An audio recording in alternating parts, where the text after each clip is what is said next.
All right, guys. So I know I have an interesting political story when you have Donald Trump Jr., Jack Posobiec, and other conservatives defending Andrew Yang, right, who is currently a Democrat candidate for mayor of New York City. Now, guys, I'm gonna tell you, kind of speaking of Trump here, when it came to Trump, right, we all saw how the media basically conspired against Trump, right, to try to bring him down. Okay. And I never thought that I would see that type of conspiring from the establishment media to take down a political candidate again, right? At the very least, not in the near future. But quite honestly, guys, Andrew Yang is getting the Trump treatment from the establishment media. He really is. I mean, some of the stories that the New York Times, some of these liberal/progressive outlets have ran against Andrew Yang are just downright ridiculous. It really is. And I get it. Some conservatives don't really like Yang for various reasons. I understand. I'm not really down on Yang like that. I think he's a pretty smart guy. He's definitely probably one of the smarter Democrats for sure. But there's no doubt in my mind that the establishment media is trying to take the man down, right? They do not want him to win, especially the progressives, okay? And it is very, very clear that this happens to all the non-establishment candidates, okay? Now, all the candidates that are running for mayor of New York City, they just had a debate. And Andrew Yang's comments regarding how to deal with New York City's mental health problems, particularly those who are mentally ill on the streets of New York, it really triggered leftists. The fact is, mentally ill, homeless men are changing the character of our neighborhoods. A woman my wife Evelyn is friends with in her mom group in Hell's Kitchen was punched in the face by a mentally ill man. Sent a picture of her bruised face around the mom group, spread like wildfire. This is happening in New York City, and we're not talking enough about it. Families are leaving as a result. In East Harlem, the neighborhood has been changed. Upper West Side, the neighborhood has been changed. We owe our people and our families better than this, and I'm frustrated by the political nature of these responses. I mean, we're not talking about housing affordability. We're talking about the hundreds of mentally ill people we all see around us every day on the streets and the subways. We need to get them off of our streets and our subways into a better environment. And when you ask what I'm going to do differently, I'm going to rebuild the stock of psych beds in our city, because the number's gone down 14%. It should be going up 100% until there are resources necessary for anyone who's mentally ill to not be on our streets. It's not right for them. It's not right for our city. There will be no recovery until we resolve this. I will fix this, New York. Yes, mentally ill people have rights, but you know who else have rights? We do. The people and families of the city. We have the right to walk the street and not fear for our safety because a mentally ill person is going to lash out at us. All right, guys. So as you can see there, Yang is speaking truth, right? And this is what I was talking about in terms of Donald Trump Jr. and, other conservatives defending Yang, because they agree with him. They was like, yeah, we definitely need to clean up the homelessness problem and the problem of having mentally ill people on the streets, because these people are dangerous, right? They are dangerous to society. It is what it is. That's not being insensitive. That's just telling the truth. That's telling the truth.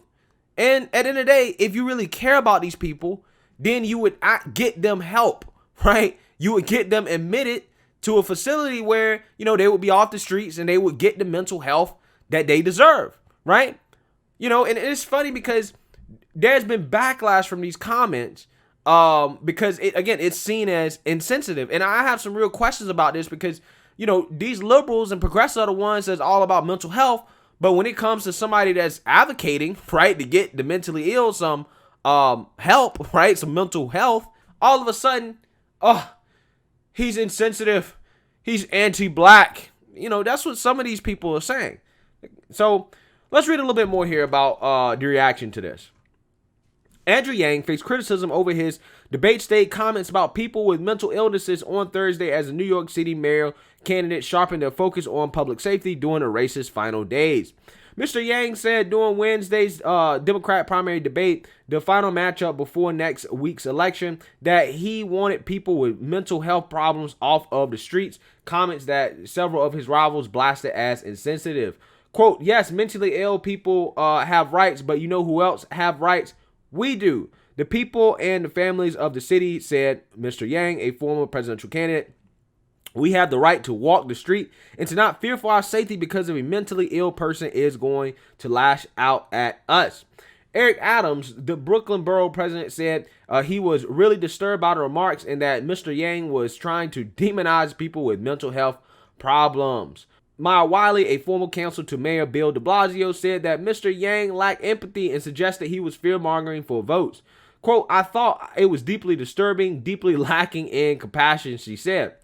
One of Miss Wiley's advisors, Ifomo Ike, went further and said Mr. Yang was anti-black because mental health problems and homelessness disproportionately affect black people. She told voters not to rank Yang on their ballots. Oh, man. So here we go.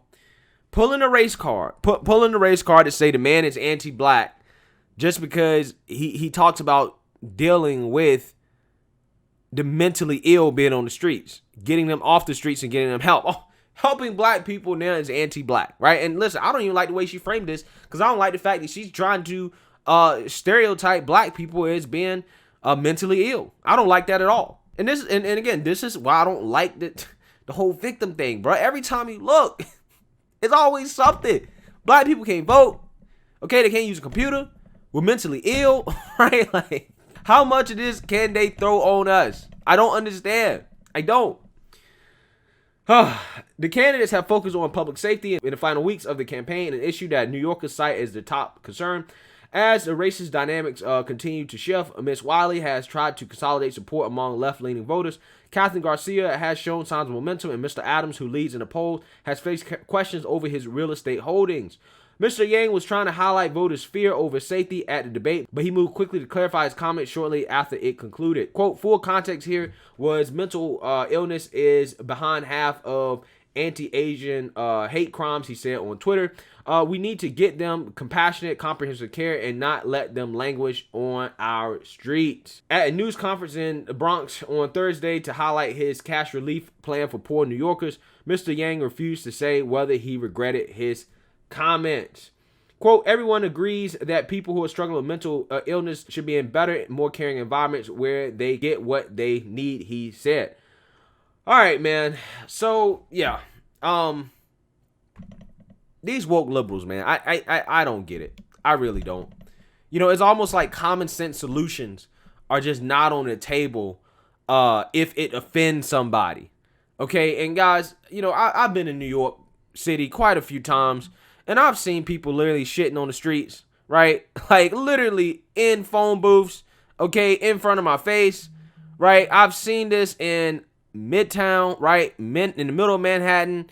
Yes, it's an issue. And this was before all the COVID stuff, right? And I can imagine now that it's even worse. That, you know, going to New York City is probably not fun right now considering the spike in crime and all the crazy stuff that's happening. Now, that's at least what I'm hearing. Now, you have a candidate that tries to come up with a solution for this problem to get these people off the streets and to also help this city reopen, right? To help, get the economy going. That, again, by definition, would help people of color, right? These people that these woke revolutionaries claim to care about so much. And all of a sudden, people don't like the comments. They say it's insensitive. You know, it's the same thing, you know, what happened when Yang was talking about how, you know, we don't really need to defund the police. Okay, they started to come after him, saying that Yang is pro-police. Now they're saying he's anti-black, right? They got on him for being pro-Israel, okay?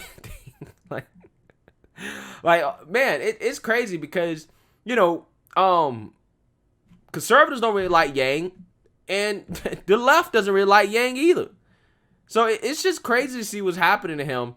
And, I understand, some of his ideas are kind of radical. Some of his ideas are out there, but I do think he's a smart guy, right? I think he's smart. I think he has some interesting solutions. I think he has an understanding of the issues in America, right? Specifically in regards to automation and tech. And I think there's a role for somebody like him.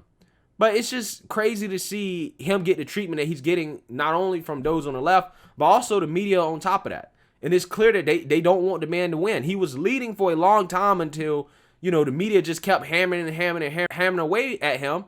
And now all of a sudden, I think he's in like third place or something. But, with ranked choice voting, anything can happen. Who knows how this, mayor race would turn out. But Let me know what you guys think. Make sure you like, comment, and subscribe. Most importantly, share a Black conservative perspective. Peace.